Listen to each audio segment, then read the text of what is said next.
लालची भाभी। करिश्मा, रेशमा और मनीषा 3 बहनें हैं। उनका एक भाई भी है, मयंक। मयंक अपनी बहनों को बहुत प्यार करता है, लेकिन मयंक की पत्नी सविता इस मामले में मयंक से बिल्कुल ही अलग है। वो अपनी ननदों का जितना बुरा कर सकती है उतना बुरा करती ही रहती है और अपनी ननदों पर हुक्म भी चलाती है। करिश्मा, करिश्मा, तुमने अभी तक नाश्ता नहीं बनाया? तुम्हारे भैया को ऑफिस जाने में देर हो रही है। हाँ भाभी, बस अभी बनाती हूँ। करिश्मा, तुम ये ढीलापन छोड़ दो। कल को पराये घर जाना है। वहाँ अगर तुम इस तरह से काम करोगी तो लोग क्या कहेंगे कि माँ ने और भाभी ने कुछ सिखाया नहीं। और तुम्हारी दोनों बहनें कहाँ हैं? रेशमा मार्केट गई है और मनीषा सो रही है। क्या? सुबह के 8 बज रहे हैं और ये महारानी अभी भी सो रही है? ये कहते हुए सविता अपनी सास दुर्गा देवी के पास जाती है।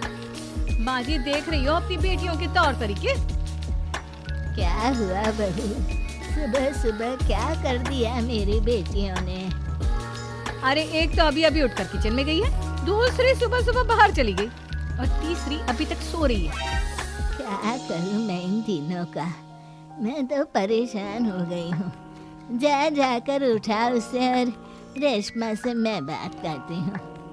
सविता सीधा मनीषा के कमरे में जाती है और उससे कहती है, महारानी जल्दी उठो, सूरज सर पर आ गया है। भाभी थोड़ी देर और सोने दो ना, मैं रात को लेट सोई थी। वो क्या ना, यूनिट टेस्ट चल रहे हैं। शराफत से उठती है या नहीं, या फिर पानी की भरी बाल्टी डालूं तेरे ऊपर? नहीं नहीं भाभी, मुझे बिस्तर में नहीं नहाना, उठती हूँ मैं। मनीषा जल्दी से उठकर बाथरूम में चली जाती है। सभी आराम से बैठकर नाश्ता कर रहे होते कि तभी रेशमा बाजार से हाथ में सामान लिए आ जाती है। रेशमा को देखते ही सविता उस पर बरस पड़ती है। लो, आ गई महारानी। ऐसा भी क्या सामान लाना था जो सुबह आंख मलते ही बाजार की तरफ रवाना हो गई? भाभी, कल आप ही तो चीख रही थी कि घर का सारा सामान मुझे ही लाना पड़ता है, घर में किसी को भी किसी काम से कोई लेना देना नहीं है। अब मैं बाजार जाकर सामान ले आई तो आपको इस बात से भी तकलीफ हो रही है? देख रही हो माँ जी, अपनी बेटी की जुबान कैंची से भी तेज चलती है। और मयंक, आप तो कुछ कहेंगे नहीं अपनी लाडली बहन को? रेशमा, अपनी भाभी से ऐसे बात नहीं करते। चलो माफी मांगो। भैया, मैं क्यों माफी मांगू? आप भाभी से बोलिए ना कि हम पर कम हुक्म चलाया करे। हम इस घर की बेटियां हैं और आपकी पत्नी की ननद है, नौकरानी नहीं। लो कर लो बात। इनकी भलाई के लिए कुछ भी बोलो तो इन्हें बुरा लग जाता है। इस घर में यही इज्जत है मेरी।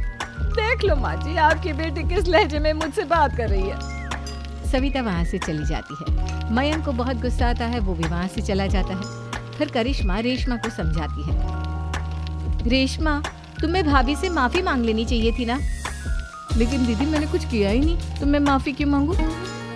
हाँ करिश्मा दीदी, रेशमा दीदी जैसे ही घर में आई, भाभी ही उन पर चिल्ला रही थी। हाँ, मैं मानती हूँ कि गलती भाभी की थी। मैं तो इसलिए बोल रही हूँ कि भाभी ने माँ को तो पूरी तरह अपने वश में कर लिया है। वो हमारी बात सुनती ही नहीं। मयंक भैया हमारे लिए हमेशा खड़े रहते हैं, इसलिए उनकी बात का मान तो तुम्हें रखना चाहिए था ना। कोई फायदा नहीं दीदी, कुछ दिनों की बात और है, भाभी उन्हें भी हमारे खिलाफ भड़का देंगी। फिर वो भी माँ की तरह हमारी किसी बात का विश्वास नहीं करेंगे। इसी तरह सविता अपनी तीनों ननदों को किसी न किसी बात पर परेशान करती रहती थी। एक दिन मयंक अपनी तीनों बहनों के लिए गिफ्ट लाया। करिश्मा, ये तुम्हारे लिए हार का सेट। रेशमा, तुम्हारे लिए सुंदर सी ड्रेस। और मनीषा, तुम्हें किताबें पसंद है ना, तुम्हारे लिए किताबें लाया हूँ। थैंक यू भैया। थैंक यू भैया। थैंक यू भैया। करिश्मा, तुम्हारा नेकलेस कितना सुंदर है। ये भैया कहाँ से ले आए होंगे? मैंने भैया को 3 दिन पहले फोन पर ये डिजाइन दिखाया था और आज भैया ये ले आए। सविता तो अपनी ननदों की गिफ्ट्स देखकर जल गई और करिश्मा का नेकलेस तो उसे भी बहुत पसंद आया था। अपनी बहनों के लिए कितना अच्छा नेकलेस लेकर आए हैं, मुझे कभी कोई गिफ्ट नहीं दिया। मैं आज ही ये हार चुरा लूं।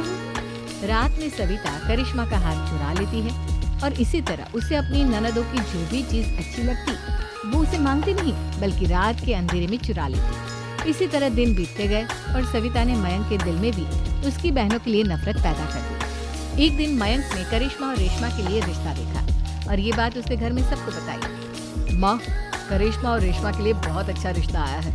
वो लोग कल इन्हें देखने आ रहे हैं। आप और सविता मिलकर सारी तैयारी कर लेना। ये सुनकर करिश्मा और रेशमा खुश हो जाती हैं, लेकिन सविता सोचती है, अगर इन दोनों बहनों की शादी हो गई तो घर और बाहर का काम कौन करेगा? मनीषा तो एक नंबर की कामचोर है, उससे तो किसी बात की उम्मीद लगाना ही बेकार है।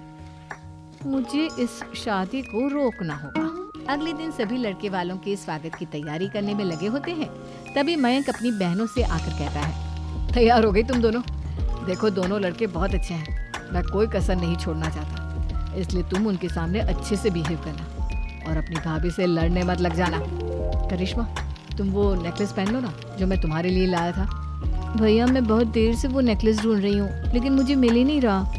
क्या तुमने नेकलेस खो दिया? तुम्हें पता भी है वो कितना महंगा था? तुम कोई काम ढंग से नहीं कर सकती। मयंक गुस्से में वहाँ से चला जाता है। थोड़ी देर बाद लड़के वाले भी आ जाते हैं। वो दोनों बहनों को पसंद कर लेते हैं और रिश्ता पक्का हो जाता है।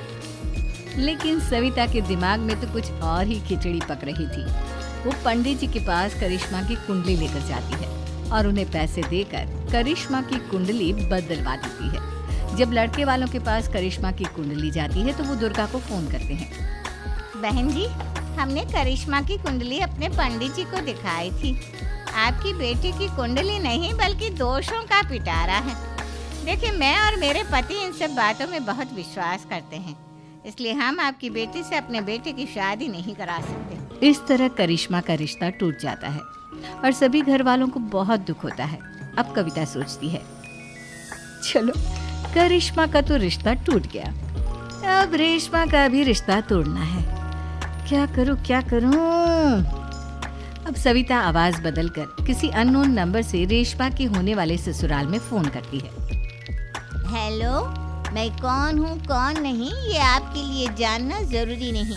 बस इतना सुन लो कि रेशमा का 2 साल से किसी के साथ अफेयर चल रहा है। बस रेशमा का रिश्ता तोड़वाने के लिए सविता का इतना कहना काफी था। अब रेशमा का भी रिश्ता टूट गया।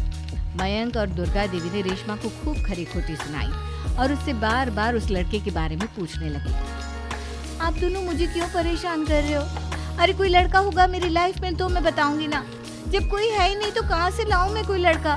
तो तेरे होने वाले ससुराल वालों को फोन किसने किया था? माँ मैं नहीं जानती किसने फोन किया था, मैं सच कह रही हूँ। मैं तो पहले ही कह रही थी इसकी लगाम खींच कर रखो, लेकिन मेरी सुनता ही कौन है। आप चुप रहिए भाभी, ये सब आपका ही किया धरा है।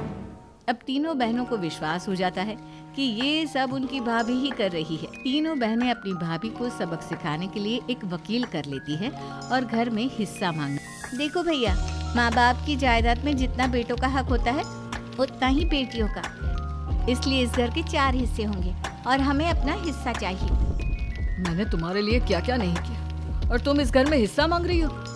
भैया, आप और माँ हम बहनों की कोई बात नहीं सुनते हो और भाभी हमारी शादी नहीं होने देगी क्योंकि उन्हें लगता है कि आप हमारी शादी में ज्यादा पैसा लगाओगे और उन्हें हम जैसी फ्री की नौकरानी कहाँ मिलेगी।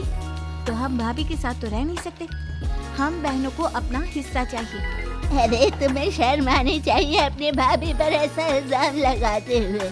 वो तुम्हारे बारे में कितना सोचती है। हाँ माँ, भाभी हमारे बारे में बहुत सोचती है, दिन रात बस यही सोचती रहती है कि किस तरह से अपनी तीनों ननदों को परेशान करूँ और कभी मुझे पढ़ने भी नहीं देती। दोनों बहनों का रिश्ता भी तो इन्होंने ही तोड़वाया है और रात में हमारे कमरे में आकर हमारी चीजें भी चुराती हैं। इसी तरह सविता की तीनों ननदें अपनी बात पर अड़ी रही।